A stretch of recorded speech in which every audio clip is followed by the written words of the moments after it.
సంజీవయ్య కాలనీలో జరిగిన దారుణ ఘటనపై ఇప్పుడు మనతో మాట్లాడేందుకు మరో మహిళ ఉన్నారు, ఇక్కడ స్థానికురాలు. చెప్పండి, మీరు ఎప్పుడు చూసారు ఇది? మీకు చూసిన తర్వాత మీరు ఎవరికి సమాచారం అలా అందించారు? నమస్తే సార్. ఫస్ట్ వినగానే చాలా షాక్ అయ్యాము. మా ఏరియాలో అసలు ఎటువంటిది ఎప్పుడు న్యూస్ ఛానల్లో చూడడం తప్ప మా ఏరియాలో ఎప్పుడు ఎటువంటి జరగలేదు.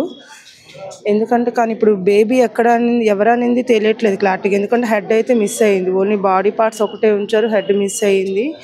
నిందితులు ఎవరైనా కూడా కఠినంగా చర్య తీసుకోవాలి సార్. చాలా బాధాకరంగా ఉంది. చిన్న బిడ్డలు పాపం పుణ్యం తెలియని వాళ్ళు అసలు ఇంత దారుణంగా చేశారంటే అసలు వాళ్ళకి మనసు ఎలా వచ్చిందో, దీని వెనకాతలు అసలు రీజన్ ఏంటో, ఎవరిని మీదైనా పగతో చేశారో లేదంటే వాళ్ళ పేరెంట్సే ఇలా చేశారో అనేది ఇంకా తెలియదు సార్. ఖచ్చితంగా కఠినమైన చర్యలు తీసుకోవాల్సిందిగా మేము గవర్నమెంట్ని కోరుకుంటున్నాం.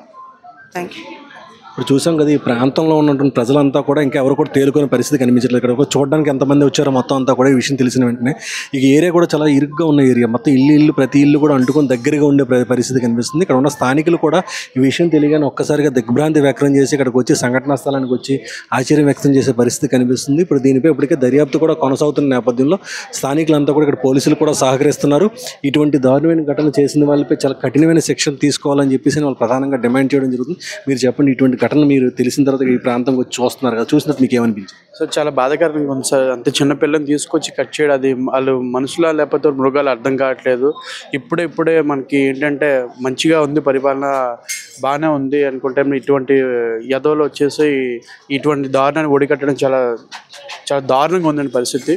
ఏంటంటే కొద్దిగా పోలీసు వారు దీని మీద బాగా దృష్టి సాధించి తగిన చర్యలు, ఎవరైతే హంతకుడు ఉన్నారో తగిన చర్యలు తీసుకోవాలని చెప్పి కోరుకుంటున్నాను సార్. అలాగే ఇటువంటి ఘటనలు ఇంకా పునరుద్ధరణ కాకూడదని కొద్దిగా గట్టిగా మనం ప్రజలకు కూడా చైతన్యం తెలపాలి. అలాగే ప్రజలు కూడా పబ్లిక్ ఎక్కడైతే ఉన్నారో ఏరియాలో సీసీ కెమెరాలు కూడా ఏర్పరచుకొని ఇటువంటి సంఘటనలు జరగకూడదని చెప్పి ప్రజలు కూడా అప్రమత్తంగా ఉండాలని కోరుకుంటున్నాను సార్. మీరు చెప్పండి, మీరు ఇక్కడ స్థానికురాలండి, మీరు ఇక్కడ మీకు ఎప్పుడు తెలిసింది ఈ విషయం? మీరు ఎలా బయట పెట్టారు? మేము షాప్ కట్టేసి రాత్రి 11:30కి వెళ్తాం ఇంటికి. అలా దీనికి అరిసరికి మేము బయటకు వచ్చి చూసేసరికి ఏమీ లేదు. తెల్లారి చూసేసరికి ఇలా జరిగింది. నిజంగా కుక్కలు కరిచి ఉంటే అలా ముక్కలుగా నరికేటట్టు ఉండవు కదండి నిజంగా చూస్తే. కుక్కలు కరిసే అని లేదు, మాకు ఎవరో వచ్చారు. కుక్కలు కరిచేసుకొని తీసుకొచ్చి పడేసే కాదు కదా. సట్టలు ఉన్నాయి, కాలు ఒక్కడ, ముడ్డు ఒక్కడ, పేగులు ఒక్కడ, బోనం, బుర్ర లేదు. మళ్ళీ ఉంబళ్ళీలు వెంటనే ఉన్నాయి. అది ఎప్పుడో చచ్చిపోయి ఎప్పుడో పుడితే ఆ ఉంబళ్ళీలు అలా ఉండవు కదా. పక్కన ఉంబళ్ళీలు ఉన్నాయి, ఇక్కడ ఒక కాలు, ఇక్కడ బోనం, అక్కడ ముడ్డి, ఇంతకు ఒక కాలు ఉన్నాయి. అప్పుడే పుట్టిన పసిబిడ్డని ఆ విధంగా నరికేసి ఇలా పుట్టి ఉంటుందండి ఆ పసిబిడ్డ. 1 గంట కల్లా తెచ్చి పడేసారు. అంటే ఆ టైం ఎందుకు చెప్తానంటే మా కుక్కలు అరిసాయి, ఎవరిని మా కుక్కలు రానివ్వు. ఆ ఎరడము మాకు తెలిసింది. మేము తెల్లారలేసి మామూలుగా వచ్చాం. మా పెద్ద కోళ్ళు చూసి బొమ్మ కాలు అనుకున్నారు. మళ్ళీ వెళ్ళి చూసేసరికి ఇంకా అన్ని ముద్దలు ఉన్నాయి. అప్పుడు భయం వేసి మేము పోలీస్ స్టేషన్ కంప్లైంట్ ఇచ్చాం. ఇప్పుడు ఈవిడ చెప్తున్నటువంటి ప్రత్యక్ష సాక్షిని చెప్పుకోవచ్చు. ఎందుకంటే ఈవిడ ఉన్న ఇంటి నివాసం పక్కనే ఈ సంఘటన జరిగింది. రాత్రి 11:30 వరకు కూడా ఆవిడ మెలుకున్న సమయంలో కూడా ఎటువంటి హడావిడి అక్కడ ఎటువంటిది లేదు.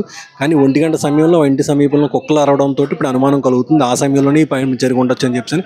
కనుక ఇటువంటి నిందితులను ఎవరైనా సరే చాలా కఠినంగా శిక్షించాలని ఇక్కడ ఉన్నటువంటి అందరూ కూడా డిమాండ్ చేయడం జరుగుతుంది.